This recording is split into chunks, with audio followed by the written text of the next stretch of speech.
Assalamualaikum warahmatullahi wabarakatuh. Rekan-rekan semuanya, pada pertemuan kali ini, pada mata kuliah Robotika Industri, program studi S1 Terapan Manufaktur, kita akan membahas tentang metode kecerdasan buatan dalam robotika. Rekan-rekan semuanya, apakah rekan-rekan sudah pernah mendengar kecerdasan buatan atau mungkin rekan-rekan sering mendengar kata artificial intelligence? Sekarang, silakan rekan-rekan semuanya tuangkan apakah yang dimaksud dengan kecerdasan buatan atau mungkin rekan-rekan pernah tahu artificial intelligence itu apa?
Baik, setelah rekan-rekan menuangkan pemahaman tentang kecerdasan buatan atau tentang artificial intelligence, mari kita lihat sama-sama apa yang akan kita pelajari pada mata kuliah ini atau pada pertemuan ini, yaitu pada akhir pertemuan rekan-rekan akan mendapatkan yaitu bisa menjelaskan metode kecerdasan buatan yang biasa digunakan pada sistem robotika.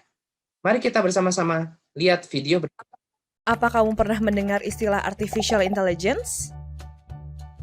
Artificial intelligence atau kecerdasan buatan adalah mesin yang diprogram untuk berpikir maupun bertindak seperti manusia. Ada dua komponen utama dalam pengembangan AI, yaitu big data dan computing power. Contoh penerapannya pun beragam, seperti chatbot, verifikasi wajah, fitur personal assistant, Oke Google, call root. recommendation engine, dan self-driving and parking vehicles. Lalu, bagaimana penerapan artificial intelligence di Indonesia? Menurut riset dari Microsoft bersama dengan firma riset IDC tahun 2019, hanya 14% perusahaan Indonesia yang sudah mengadopsi AI.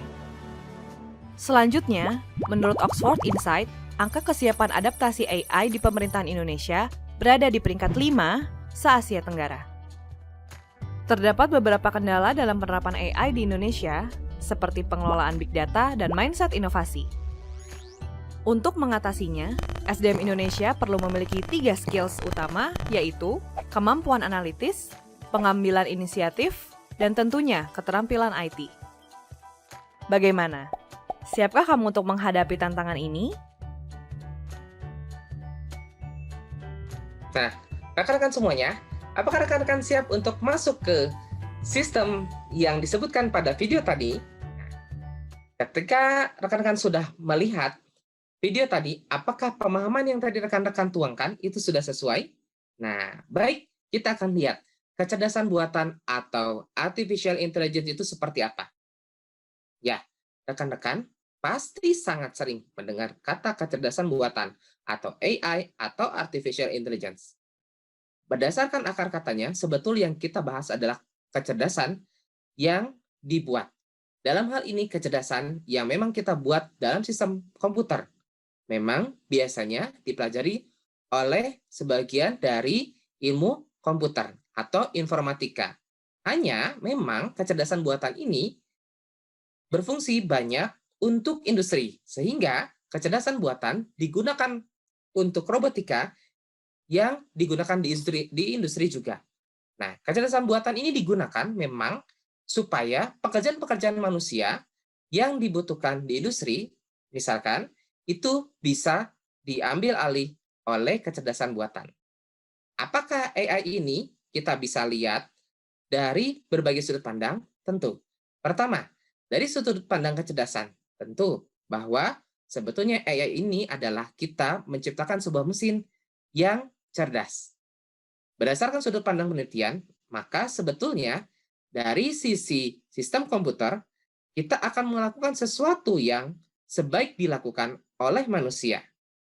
Kemudian dari sisi bisnis, tentu peralatan-peralatan yang tadi, yang sangat powerful tadi, pasti harus bisa menyelesaikan permasalahan-permasalahan bisnis. Kemudian, bagaimana berdasarkan sudut pandang pemrograman? Tentu di sini ilmu komputer juga berperan, ya, sebagai penyelesaian atau problem solving dan juga pencarian atau searching. AI sendiri digunakan untuk membangun entitas yang cerdas supaya bisa memahami keadaan. Bahwa AI ini, sistem AI atau belajarnya AI ini dibangun untuk menjadi fungsi yang menarik dan berguna untuk kemudahan kehidupan manusia. Baik itu dalam kehidupan sehari-hari atau sistem produksi di industri. Kecerdasan buatan, kita lihat dari kata cerdas. Kata cerdas sendiri sebetulnya adalah bahwa dia harus memiliki sebuah pengetahuan dan pengalaman. Kemudian, mampu untuk melakukan penalaran. Artinya, sistem tersebut atau mesin tersebut harus mampu membuat keputusan yang tepat. Kemudian, setelah membuat keputusan, tentu mengambil tindakan yang tepat juga. Nah, supaya sesuai dengan moral manusia, tentu harus memiliki moral yang baik juga. Tujuan dari AI, pertama, agar si mesin tersebut menjadi lebih pintar. Kedua, si mesin tersebut bisa memahami kecerdasan yang sebenarnya. Ketiga, agar tentu mesin yang akan diciptakan dengan kecerdasan buatan atau AI bisa lebih bermanfaat. Arahnya apa? Arah dari kecerdasan buatan atau AI ini sebetulnya kita ingin mengembangkan sebuah metode atau sistem yang nanti bisa kita gunakan untuk menyelesaikan permasalahan yang sebetulnya bisa dilakukan oleh manusia tapi sulit untuk diselesaikan dengan resiko tinggi. Ini biasanya penyelesaiannya menggunakan sistem pakar atau expert system. Kemudian, pengembangan metode dan sistemnya untuk menyelesaikan masalah tentu AI ini dengan proses pemodelan. Pemodelan apa? Tentu cara berpikirnya manusia. Manusia berpikir dengan otak. Berarti pemodelannya menggunakan seperti otak manusia atau neural network, jaringan saraf yang digunakan oleh manusia. Thinking humanly, thinking rationally, acting humanly, dan acting rationally. Jadi, berpikir dan bertindak seperti manusia, berpikir dan bertindak juga harus rasional. Tentu, kita seperti menciptakan sebuah mesin yang bisa berpikir seperti manusia. Maka, diperlukan nalar-nalar yang biasa digunakan manusia, yang kemudian kita masukkan dalam sistem atau mesin tersebut. Bagaimana sih manusia tersebut bisa berpikir? Atau bagaimana pikiran manusia untuk bisa menjalankan sesuatu? Itulah yang kita masukkan dalam sistem AI di mesin tersebut. Nah, caranya pasti dengan introspeksi atau mawas diri. Kemudian sistem tersebut harus mampu menangkap pikiran, jalan pikirannya manusia. Dan biasanya juga ada percobaan-percobaan psikologis. Karena dimiripkan seperti metode berpikirnya manusia. Tentu, karena manusia berpikir rasional, maka mesin juga tentu harus bisa berpikir secara rasional. Artinya, manusia harus mampu punya struktur argumentasi yang tepat, sehingga bisa memunculkan logika-logika yang tepat. Memang di sini ada beberapa problem, ya, baik itu informal yang memang sulit untuk diuraikan atau dinyatakan, kemudian bentuknya notasi logika formal, atau mungkin sebuah prinsip-prinsip yang biasa dipegang oleh manusia. Tapi dalam berpikir rasionalnya mesin, kita harus tetapkan bahwa mesin tersebut berpikirnya harus rasional baik. Ya. Kemudian, selain berpikir rasional, juga bertindaknya rasional. Kalau mesin tersebut kita ciptakan untuk bisa berpikir secara rasional, pasti tindakannya juga diupayakan mencapai tujuan tertentu secara rasional. Harus mampu mencapai sesuatu yang tepat, sesuai dengan realita yang ada di kehidupan sehari-hari. Nah, kecerdasan buatan ini biasanya aplikasinya secara umum ada dua hal.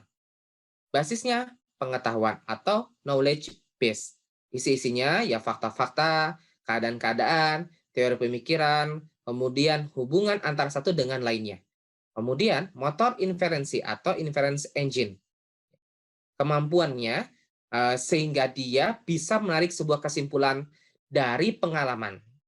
Hal inilah yang bisa katakan kecerdasan, karena biasanya memang orang-orang yang cerdas, dia punya pengalaman, kemudian pengalamannya dijadikan sebuah dasar untuk membantu dia sehingga berpikir menarik kesimpulan yang tepat.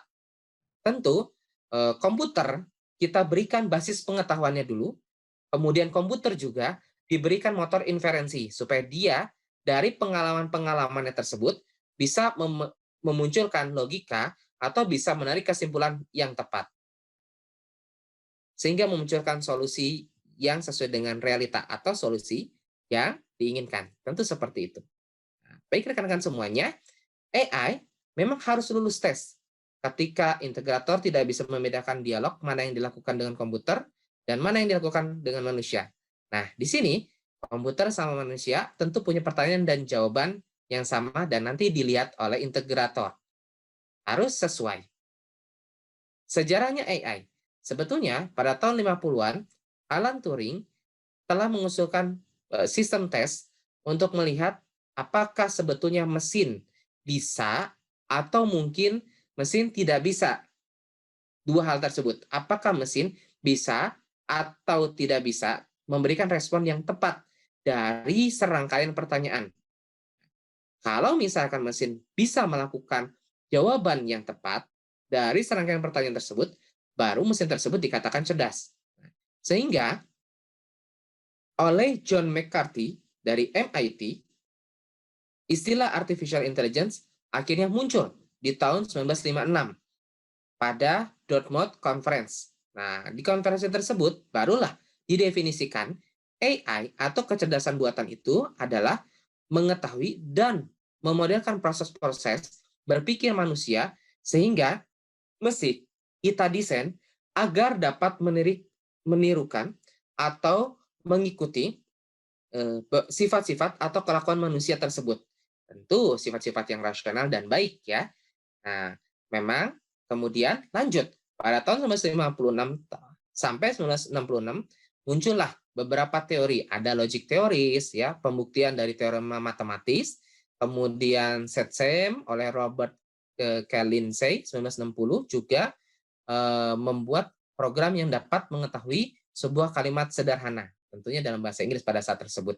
Kemudian memberikan jawaban dari yang dilakukan atau didengar pada sebuah percakapan tersebut. Kemudian pada ELISA, Joseph Weizenbaum tahun 1967 juga program untuk membuat terapi ke seorang pasien agar memberikan sebuah jawaban.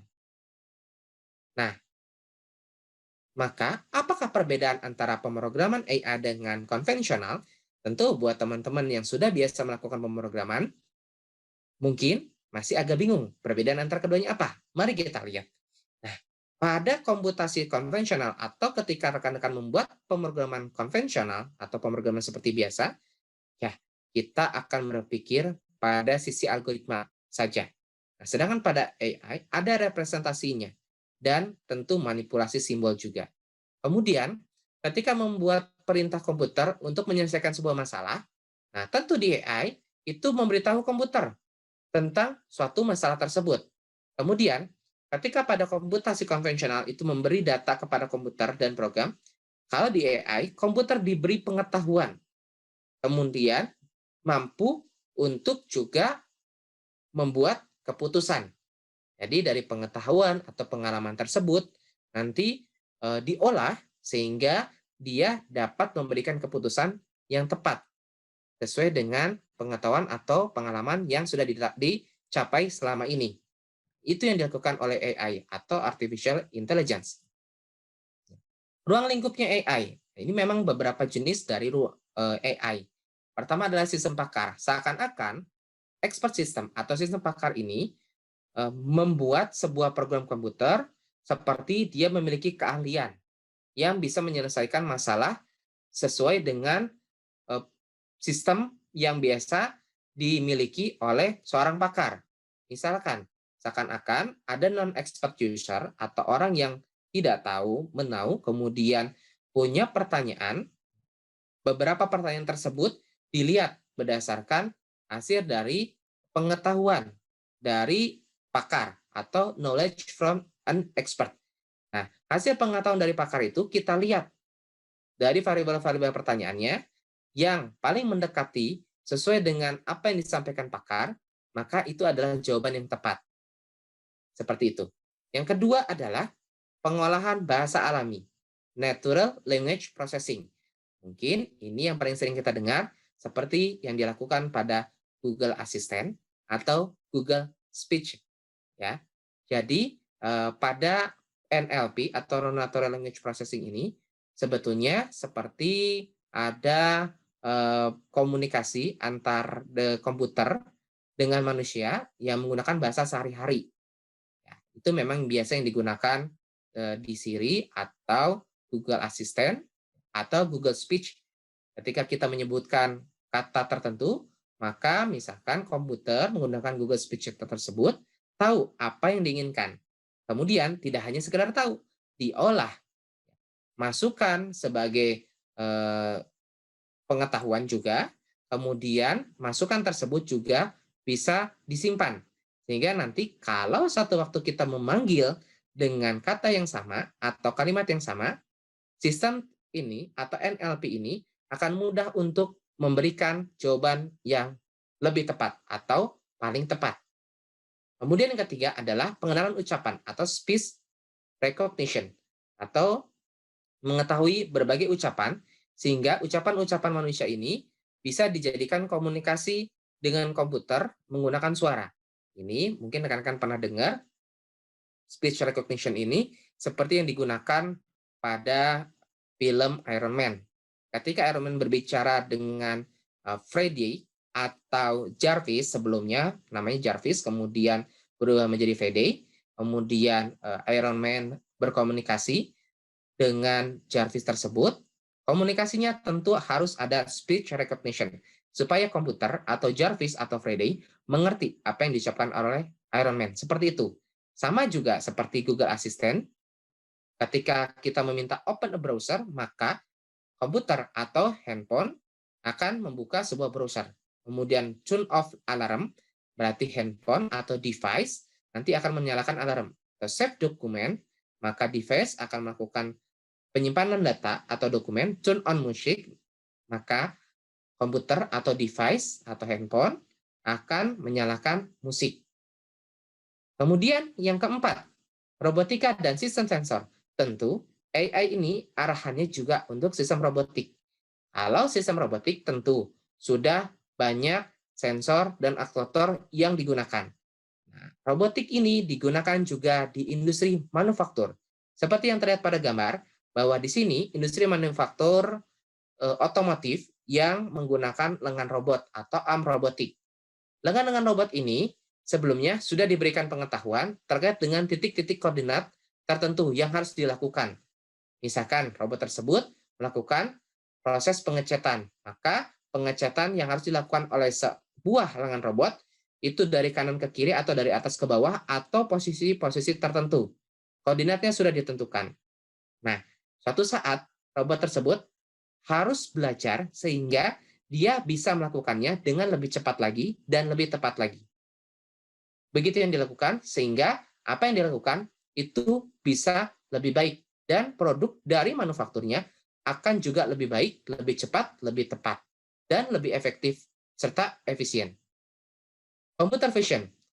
Seperti mungkin banyak menyebutkan bahwa computer vision itu adalah sistem komputer membaca atau melihat objek-objek yang tampak. Nah, kalau kita lihat gambar, dalam hal ini kamera yang digunakan untuk melihat area jalan. Kemudian kamera melihat bentuk seperti traffic light, maka akan direkognisi atau diterjemahkan sebagai traffic light. Ada kotak, ada bulat-bulat, 3, ada nyala lampu. Biasanya itu traffic light, maka diterjemahkan sebagai traffic light. Kemudian ada yang bentuknya kita kasih data bentuk-bentuk mobil. Maka saat itu juga computer vision akan menerjemahkan bahwa bentuk-bentuk yang mirip seperti data yang sudah disimpan terlebih dahulu sebagai pengetahuan itu adalah sebuah mobil. Begitu juga untuk orang. Kira-kira ada kaki, tangan, badan, kemudian dia bisa berjalan, biasanya itu adalah orang. Maka dari pengetahuan tersebut, computer vision akan menjawab bahwa yang dilihat pada gambar ini itu adalah orang. Kira-kira seperti itu. Dan intelligence computer aided instruction. Memang ini biasanya komputer yang digunakan sebagai tutor untuk melatih dan juga untuk mengajar. Biasanya untuk pengembangan media-media pembelajaran yang efektif dan efisien berbasis computerized. Misalkan pembelajaran fisika, pembelajaran kimia, biasanya pembelajaran yang menggunakan praktik atau praktikum. Dan terakhir, pasti rekan-rekan tidak asing lagi dengan game playing yang sekarang rekan-rekan gunakan.